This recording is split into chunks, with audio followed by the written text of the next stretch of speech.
Hi. Okay, so I'm going to talk about camping, and I've actually had quite a bit of experience going on a lot of trails and experiences as you've already come to know with the previous assignments that I've written out for you. Um, so I've actually had a lot of trial and error with camping and a lot of training with Leave No Trace and knowing area and whatnot. So, firstly, I'm going to cover Leave No Trace. With cooking, washing dishes, and I think fires. I think those are the three main points that I'm going to discuss. With cooking, you want to make sure that none of the food gets out anywhere. It could attract animals, um, because part of leaving no trace is making sure that nothing is left behind and nothing is left out overnight. That's what I feel um, isn't established enough, is that it's not just when you leave, it's in general. Like while you're there, don't leave things scattered about. The more organized you can be, the more things you can have clumped together in certain spots, the better off your trip and overall experience will be. Um, so yeah, with cooking, don't let food drop. Pick it up. If you do, throw it away. Have a trash bag. Put that stuff in there. It will do wonders for you. Um, with washing dishes, a main thing that I learned is that you should always use an environmentally friendly soap, because a lot of the times we like to wash our dishes not just with water that we brought, but also like in a lake or a nearby water source that was nearby. You want to make sure that if it's a natural water source, especially use like I suppose it. I don't think it's biodegradable. I don't know, but it's like just an environmentally friendly soap so that you can wash your dishes and not hurt the environment. With fires, you want to make sure that you're never putting trash or any kind of, especially not metal, like in any kind of fires, because number one, metal doesn't burn, duh. But with trash, you don't want to hurt the environment, the air. You want to you want to just use sticks, leaves, natural materials for fire.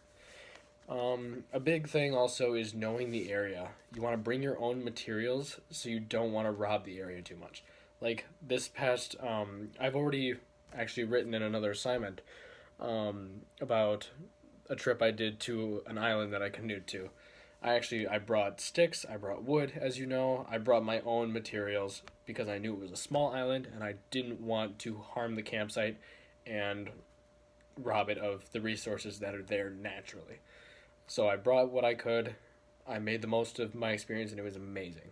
So bring your own materials, you won't regret it. Um, Another big thing about knowing the area is don't bring too big of groups. Know how big your campsite is, because if it's a big campsite, yes, you could bring a big group, but like naturally, the more people you have there, the less easy it is to keep track of if things are being left behind, if food's falling, if people are just throwing food into the woods and pretending it's not there. You have to be able to consciously keep track of that, and the more people you have, the less you're gonna be able to do that. Because I did a lot of trips with really young kids, and if they don't like their quesadilla, they're gonna throw it in the woods. It sucks, but it's life. It happens, and you just gotta try and monitor it the best you can. So yeah, don't bring too big of groups. And I'd say another one that I didn't see in the chapter, um, that would be important is age groups. Like not just the quantity, but the age of the group is very important. As I just explained, little kids, you don't know what they're gonna do. You never know. So just try not to do that if you can avoid it. Um, Benefits to camping off the grid is that you what you're going to want to do is you're going to want to do sweeps of the campsite before leaving. That stands both in a campsite and off the grid. Benefits to off the grid, though, I think is the main one is that it's a more natural experience, because you don't have designated tent spots. You don't have designated fire pits. You have to make your own stuff, make what you can work, and that also goes into my explanation of in a campsite. Um, because you don't learn as much when you're just in a campsite. Like, yeah, you can learn whatever you want about camping in a campsite, but like you're gonna get a more real experience out in the actual forest. Um, but yeah, those are the benefits of off the grid, and then I also established, but I'll reiterate the benefits of in a campsite. In a campsite, it's easy. It's, I mean, you have to pay for it, yeah, but I mean, it's usually not that much.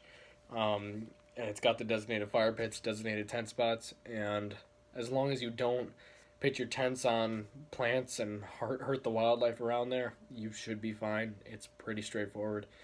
Um, so yeah, just be smart when you're off the grid. Be safe.